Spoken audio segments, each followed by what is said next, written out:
is this chief security officer responsible for business continuity, or is he just responsible for a certain period where nothing happens to prevent any mishap from taking place? Now we need to understand, when we are talking about ROIs, little while back we were talking about ROIs of, what the security investment that is taking place. Is it giving any return, or are we expecting any return? The answer is yes. We're looking at a daily business continuity. Now my point is, and my submission is, if a very senior person who's very precious to the company is going home and something happens to that person, who's responsible? For a certain period, that company is facing a major crisis because they have lost a manpower, a certain manpower who was not in the company premise, neither was that person on duty that time. But had we been a little more careful, had we taken a little more initiative, we could have actually prevented a mishap from taking place, maybe not in the campus of the company or the factory or the office, but the business continuity would have been ensured. With this as my background, I would like to present a very small application. It's a simple application known as iWatch. iWatch has got two components to it. The first one, which is there on your cell phone. I'll just take the liberty of picking up this because on a cell it appears a little too small. So this is how the interface actually looks like. This is how the interface looks like. You just need to go to the App Store, and we are available on any of these platforms, whether it's iOS, whether it's BlackBerry, whether it's Android, or whether it's Windows. Once you've downloaded it, you just need to fill a couple of numbers.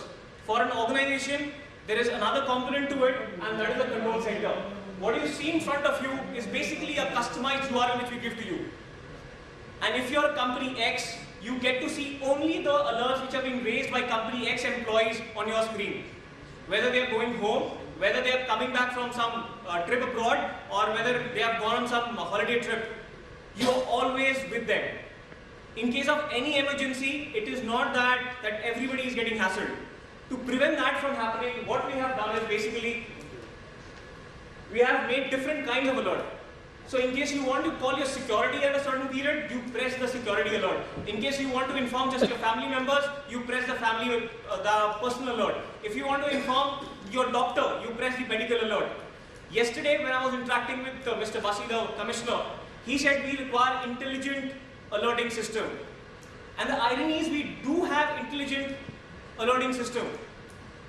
Over a period of time, the opinion has formed that these alerts will cause more calls to the police. It is not like that. If there are X number of problems on planet Earth, that remains. I'm just a medium. I'm just a medium for you to reach the police, where you also give the evidence. I'll just request George and Nitin to come here. It's just a 5-minute demonstration, and you get to see how the system works actually. Okay. Nitin, you can stay here. George, you can come this side, please. Okay, like I told you, Nitin is a user out here, and he's downloaded this application. So please take it as an employee. He's an employee of a company. He will raise an alert. We are his family members. We get to know what is happening to him. All the CSOs who are responsible, right, they get to see this on the screen, which is there in the company. And this URL can be opened anywhere in the country. Even if an incident is happening in Delhi, sitting in Chennai, you get to know about it. So what you have to do is just click on one of the buttons, please. So the moment somebody presses a button, the alert has got initiated. You also need to look at the screen out here.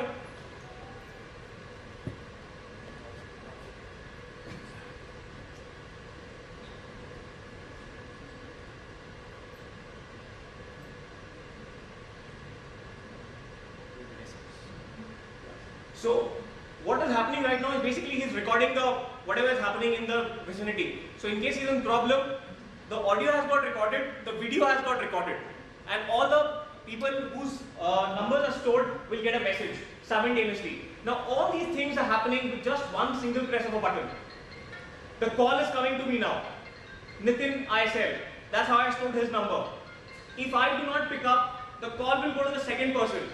Now when you're in a state of panic, you actually cannot think, whom do I need to call, whom I don't need to call. I need to disconnect right now. because I'm busy, I couldn't take the call. So what happens? It goes to the next person. So this is how it works. All these things happen automatically.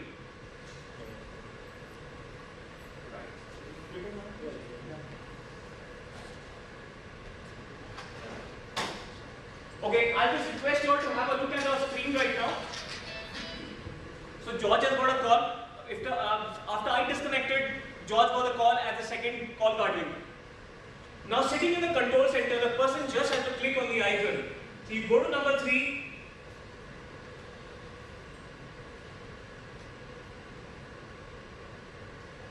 The moment you click on the alert, what do you get to see on the screen? You get to see who's the person who raised the alert. The name is Nitin Malik. It has been assigned to NCR. Now this feature we have put in for the police because police have got 10 different people manning the control center in their control center which is there at the police station. So anybody cannot say that I haven't seen it. The moment somebody clicks on the icon, it is assigned to a specific operator. Apart from that, you get to see the number of the person, you get to see the email ID of the person, you get to see how many times has the alert been raised. So in case there's a person who is of nuisance value, raising the alert just like that, you can actually counsel the person or you can block the person altogether. Apart from that, you also have the numbers about the relationship. In case I have filled in 5 numbers, you get to see all 5 numbers. So in case I'm in trouble and I've raised an alert and somebody snatches my phone and breaks it that very moment, you can actually give a call to the supplementary numbers and find out where is Suman Majumdar supposed to be. Is he supposed to be in the office? Is he supposed to be in the club? Who is supposed to be with him? What is he wearing? So a lot of information can come to you. After you've done that, what you need to do is, you just need to click on the first line to be able to receive a personal page. What you're getting right now is the personal detail of the individual. In internet is a little slow out here. This takes, even with a simple connection, it is very, very easy. The amount of data which is going on from here is basically 750 to 800 kbps, that is it.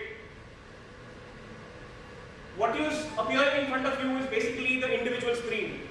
On the left hand corner, top left hand corner, you get to see the name of the person, Nitin Malik. Right below it, you get to see how much time has lapsed since the alert was raised. It is showing 3 minutes 29 seconds, dynamic in nature, as it's there in front of you.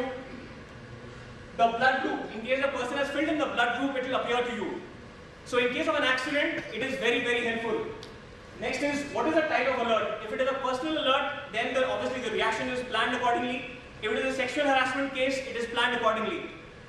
Next, you also get to see what is the status of the battery and what is the network connection of the person who has actually used the phone. So if I have been able to raise an alert when I am getting kidnapped, the police will get to know how much time they actually have to react on my alert. So in this specific case, the police will get to know that they have got around half an hour or 40 minutes maximum, beyond which they will get no information. The green flag which is appearing in the center is basically denoting the place where the alert has got activated. Thereafter, the icons, the teardrop icons that you see with number 4 out there is basically giving your location updates. So in case you are moving, it will also keep moving. So number 4 will come here, number 5 is going to come a little ahead. We can also calculate the speed of the vehicle in which you're being kidnapped in case you are. If you look here at the bottom of this total slide, the first thing that you see, the first tab that you see is basically photograph. Now since we are working on different platforms and every platform has got different liability, BlackBerry does not support video streaming. To circumvent the problem, what we have done, we have taken photographs. So in case a BlackBerry is there, we are using a BlackBerry, it will click 5 different photographs and send it across. We also have a pre-alert audio. Now this pre-alert audio is only and only with iWatch. There is no other company who is into pre-alert audio. Now what is the pre-alert audio? It is basically that 30 seconds of recording before you press the alert. So if somebody is eve-teased a lady, the lady just needs to go ahead a little bit and press the alert, and even whatever rude things have been said will go straight to the server. Under a normal circumstance, what will happen is if I record something and if somebody snatches the phone from me and breaks it, the evidence is gone forever. When you are using an iWatch application, in this specific case, it will go straight to the server and the evidence is saved forever. You have the photographs, you have the pre-audio alert. You click on the pre-audio, one of the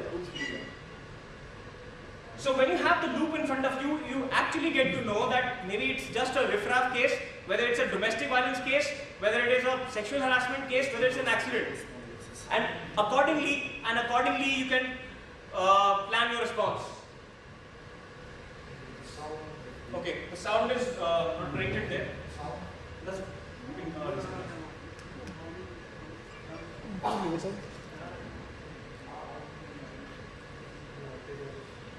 also get to see, I mean, what is the kind of surrounding, what is the kind of company the person has, and there's a lot of information. If you want a little more information, what you need to do is you just need to click on the name.